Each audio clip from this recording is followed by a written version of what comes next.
हमारी आज की कहानी है अधूरा प्यार। हॉल में घुसते ही एक मधुर आवाज़ सुनाई दी। लगा कि सीढ़ी चल रही है मगर नहीं कोई गा रही थी। संस्कृत के शब्दों का शुद्ध उच्चारण, आवाज़ में वो मधुरता थी जो अपनी ओर खींच रही थी। उस भीड़ में मेरी कोई बात उससे नहीं हो पाई। फिर जब मैं अगले गुरुवार उससे मिली तब गुरु पूजा हो रही थी। उसकी आवाज़ में इतनी मिठास है कि लगा कि सुनते ही जाओ। गुरु मंत्र को इतने भाव से कह रही थी कि लगा कि साक्षात गुरु जी आ जाएंगे। सच में ईश्वर गुरु हमारे भाव तो देखते हैं। इसमें भाव की शुद्धता थी। सत्संग के बाद उन्होंने मुझे प्रसाद दिया। बातों बातों में मैंने उनका नंबर ले लिया। ना जाने क्यों उनके साथ अपनापन सा लग रहा था। इस तरह कई बार सत्संग में हमारी मुलाकात हुई, फिर हमारी दोस्ती भी हो गई। वह मेरे लिए एक रोल मॉडल है। मैंने सुना है कि महिला का मतलब एक सहनशील, साहसी, धैर्यवान और प्यार करने वाली औरत। मगर कभी कभी लगता है कि मेरे अंदर इतनी सहनशीलता नहीं। हर गलत बात का विरोध करना मेरी आदत सी है।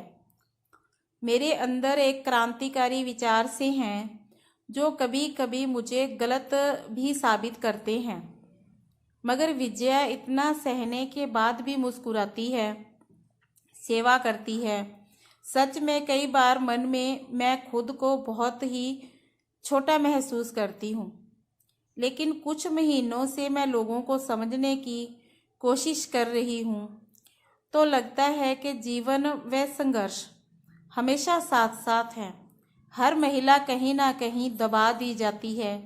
खैर, मैं बात कर रही हूँ अपनी मित्र विजया की, जो हमेशा हंसती है। ना जाने कितने गम दबाए कहते हैं जब हम निस्वार्थ होकर सेवा करते हैं, गुरु के पथ पर चलते हैं, तो हमारे अंदर एक अद्भुत क्षमता आ जाती है जो मैंने कई बार विजया में महसूस की। लेकिन उसे कभी किसी से कोई उम्मीद ही नहीं। वह लोगों का सहारा बनती जा रही है। सच में हर महिला में कितने अद्भुत गुण और वह सृजन क्षमता होती है। फिर भी कई बार उसे सम्मान और महत्व नहीं दिया जाता। क्यों? इस क्यों का जवाब शायद आप इस कहानी को पढ़कर भी ना दें। मगर फिर भी क्यों? एक आम लड़कियों की तरह ही उसकी भी परवरिश हुई। 3 बहनें, एक भाई, साउथ इंडियन फैमिली। घर के काम व जिम्मेदारियों को वह खुशी से निभाती थी। परिवार बड़ा ही धार्मिक था, पारंपरिक रीति रिवाज से बंधा हुआ था। आय सामान्य थी, इसलिए कभी कभी अपनी इच्छाओं को मारना पड़ता था। माँ तो संस्कारों की देवी व साईं भगत थी। अपनी स्कूली शिक्षा परिवार के साथ रहकर पूरी की, मगर आगे की पढ़ाई के लिए बाहर जाने का सोचा। मगर पिता की तबीयत अक्सर खराब रहती थी, इसलिए वहाँ रहकर ही ग्रेजुएशन की। उनकी तबीयत बहुत खराब रहती थी। उनकी सेवा को अपनी जिम्मेदारी मानते हुए अपना समय परिवार को ही देती थी। फिर भी पिताजी अपना भरा पूरा परिवार छोड़कर दुनिया से जल्दी ही अलविदा कह गए। परिवार की स्थिति खराब हो चली थी। भाई बहनों की मेहनत से सामान्य तो हो गई थी, मगर पढ़ने की ललक विजय में थी और जिसके चलते आगे की पढ़ाई के लिए संस्कृत कॉलेज साउथ गई और वहाँ से वापस आई। उसकी नौकरी भी एक अच्छे स्कूल में लगी। घर में सभी अपने जीवन में व्यस्त हो गए। भाई की शादी हो गई, बहनों की नौकरी लग गई। विजया को ईश्वर पर अटूट विश्वास था। वह नियमित रूप से साईं दरबार जाया करती थी। वहीं उसकी मुलाकात विनोद से हुई। विनोद तलाकशुदा था। अच्छी खासी दोस्ती हो गई दोनों में। उनकी फैमिली भी वहाँ आती थी। वे लोग भी साईं के बड़े भगत थे। विजय साउथ इंडियन और वे लोग ब्राह्मण। अपनेपन का सिलसिला बढ़ने लगा। विनोद विजय से शादी करना चाहता था। जब विजय ने ये बात घर में कही तो घर वाले नहीं माने, क्योंकि जात पात भी एक बड़ा मुद्दा है। विनोद का परिवार उच्च कोटि का ब्राह्मण परिवार था और घर वालों को एक ही डर था कि आगे जाकर वह विजय को दबाए नहीं। मगर प्यार तो अंधा होता है सच में, और वो सबका विरोध करके आगे बढ़ गई। धीरे धीरे फिर परिवार ने भी स्वीकार कर लिया। मगर विनोद का परिवार हमेशा कहता रहता कि हम लोग तो उच्च कोटि के ब्राह्मण हैं। कई बार तो विजय के हाथ का वे लोग खाना भी नहीं खाते थे। कभी कभी विजय को माँ की बात याद आती थी। काफ़ी संघर्ष के बाद परिवार ने स्वीकार कर लिया। हाँ, मगर एक जात पात वाली लकीर तो थी ही। विजय ने कभी कोई कमी नहीं की परिवार की सेवा और अपनेपन में। यूं ही देखते देखते 2 साल निकल गए। जीवन में प्लस माइनस चलता ही रहा। इस बीच वह प्रेग्नेंट हो गई। घर में सब खुश थे, मगर पति पत्नी के बीच एक अहम भाव था। कभी खुलकर बात नहीं करते थे, पर विनोद ने हुक्म सुना दिया कि अब अपनी नौकरी छोड़ दो।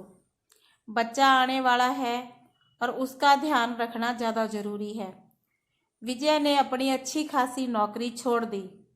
एक टीचर होने के नाते वह चाहती थी कि बीच में नौकरी ना छोड़े, लेकिन विनोद के कहने पर उसे नौकरी छोड़ दी।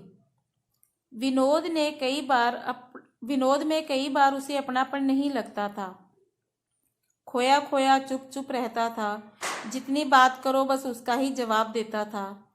तो विजय ने शादी से पहले भी कई बार महसूस किया, मगर कुछ बदलाव शादी के बाद आते हैं।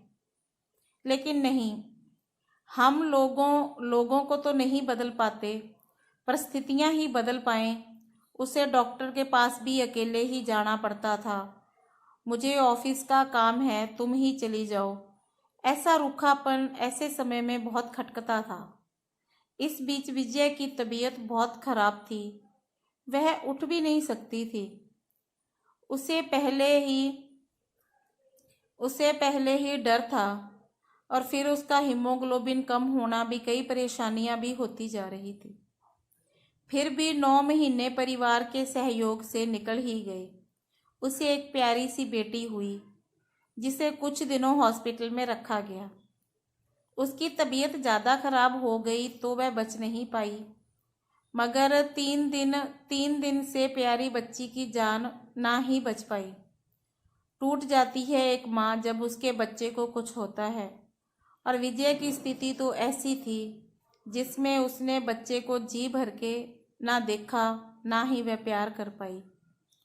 उससे मिलने हॉस्पिटल में कई लोग आते थे, उसे सहानुभूति देते, कुछ हौसला बढ़ाते। विनोद की बेस्ट फ्रेंड सुजाता भी उससे मिलने आई थी। उदासी और दर्द के साथ वह घर वापस आ गई।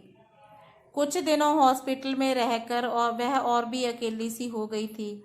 विनोद अब ऑफिस चला जाता। ऐसे समय में घर में नौकरानी के अलावा उसको किसी का साथ ना था। फिर भी उसका ईश्वर पर विश्वास उसे शक्ति देता था। कुछ समय बाद सामान्य तो हो गई, मगर फिर भी दिल से वह प्यार भरे लम्हे माँ कभी नहीं भूलती जब पहली बार बच्चे को गोद में उठाती है। वह उसे बहुत बार याद आते थे। किसी तरह 3-4 महीने निकल गए। वह सामान्य होने लगी थी। एक दिन विनोद ने कहा कि मैं ऑफिस के काम से बाहर जा रहा हूँ, बार बार फ़ोन मत करना। उसे भी लगा कि उच्च अधिकारी है, सच में बार बार घर का फ़ोन जाएगा तो काम में परेशानी तो होगी ही, इसलिए ही कह रहा होगा। उसकी 3 दिन तक उससे कोई बातचीत नहीं हुई, लेकिन आने के बाद कुछ भी सामान्य नहीं था। वह किसी भी बात का ढंग से जवाब नहीं देता था। एक दिन अचानक विजय को उसके कपड़ों में कुछ कागज मिले। एक महिला के साथ 3 दिन तक वह किसी जगह पर रुका था, मगर उसके साथ कौन, कब से, 1000 सवाल उसके मन में थे। वह कोई और नहीं, उसकी बेस्ट फ्रेंड सुजाता ही थी। अब तो हद हो गई। एक तो मैंने तलाकशुदा पर विश्वास करके शादी की, अपने परिवार का विरोध करके तुम्हें चुना। तुमने मेरा विश्वास तोड़ा। बहुत बातें कही उसने विनोद से। वह सुजाता के घर भी गई। उसका एक बच्चा था, वह शादीशुदा ही थी। वह क्या कर रही है, क्यों कर रही है? सुजाता के परिवार में गई, उसके पति को बातें बताई। उनके रिश्तों में भी दरारें आने लगी थी। विनोद से भी उसके कई झगड़े हुए। वह चीखती चिल्लाती, मगर विनोद उसे कुछ नहीं कहता था। जाने क्या रिश्ता था और क्यों था। परिवार वालों ने भी विनोद को बहुत सुनाया और कहा कि तुम शादी अपनी मर्जी से किए हो, अब इस रिश्ते को तो निभाओ। पहली शादी तो चलो हमारी मर्जी से थी, तो वह गलत थी। अब तुम्हें क्या परेशानी है? कई दिनों तक इस बात को लेकर झगड़ा चला। दिलों में दूरियां बढ़ती ही चली गई। वे एक घर में थे, मगर एक दूसरे के मन में ना थे। कई महीनों तक खामोशी थी। विजया को लगता था कि मैं क्यों छोड़ दूं, मैंने तो सबके खिलाफ शादी की। मैं क्यों विनोद को छोड़ दूं, मैंने तो उससे प्यार किया। मगर उसका प्यार इतना अधूरा ही क्यों रह गया? कई सवाल थे, मगर जवाब नहीं था। धीरे धीरे ही सही दूरियां मिटाने की कोशिश की, कभी कभी मन में, कभी मन में तो कभी तन से। इस बीच विजय की तबीयत खराब हो गई। बाल धीरे धीरे कम हो रहे थे। वह कहीं जाती तो लोग हंसते और पीछे मुड़कर उसको देखते। एक बार मॉल गई थी, वहां पर बिलिंग करवा रही थी। सिर पर बाल नहीं थे, तो कुछ बच्चे पीछे मुड़ मुड़ कर देख रहे थे और जोर जोर से हंसने लगे। उसके बाद विनोद और वह कभी भी साथ कहीं नहीं गए। कई साल हो गए, वह हर जगह अकेले ही जाती। विनोद को शर्मिंदगी महसूस हुई, मगर विजय को क्या महसूस हुआ, ये तो शायद कोई समझ ही नहीं पाया। वह विग लगाने लगी थी। इन्हीं परेशानी, छोटी मोटी उलझनों के बीच जीवन के कुछ साल निकलते चले गए। ईश्वर ने फिर एक तोहफा दिया। पहले से ज़्यादा वह अब अपना ध्यान रखती थी। आखिर एक नए मेहमान का उसे बेसब्री से इंतज़ार था।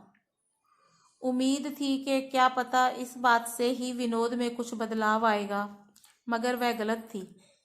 विनोद एक बहुत अच्छे पिता हैं, बेटे हैं, मगर पति नहीं बनना चाहते हैं। या यूं कहें कि कोई बात कहने, तारीफ करने की उसे आदत ही नहीं। हाँ, कई बार टोक जरूर देते हैं कि तुम्हें ये नहीं आता, तुम्हें वो नहीं आता, तुम कोई काम परफेक्ट नहीं करती हो, ना जाने और भी क्या क्या। मगर विजय तो हर काम, रिश्ता दिल से ही निभाती रही। फिर भी विनोद का स्वभाव रूखा ही रहा। बेटा भी कई बार कहने लगा कि माँ आप ये नहीं करो, कि माँ आप वो नहीं करो। जीवन में कई उतार चढ़ाव आए, मगर ईश्वर पर उसका अटूट विश्वास कभी भी कम नहीं हुआ। इस बीच वह जुड़ गई आर्ट ऑफ लिविंग संस्था से, जहां वह भिन्न कोर्स किए, मगर कुछ समय तक छोड़ दिए। फिर जब लगातार किए तो उसे उसके होने का एहसास होने लगा। वह जीवन को यूं ही नहीं गंवाना चाहती। कई सेवा कामों में जुड़कर वह आगे बढ़ रही है। मन में अब उसके अलग ही सुकून है, शांति है, मगर उम्मीद नहीं है।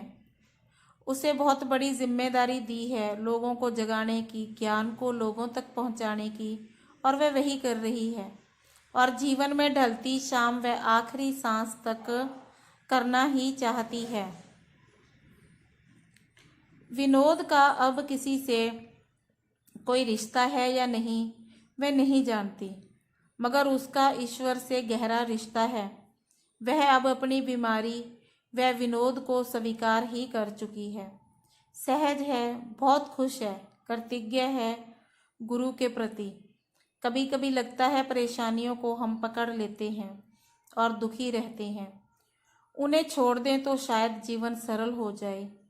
विजय ने अब अपने जीवन में विजय ही प्राप्त कर ली है। तो दोस्तों, आपको आज की कहानी कैसी लगी, कमेंट करके कमेंट बॉक्स में ज़रूर बताएं। धन्यवाद।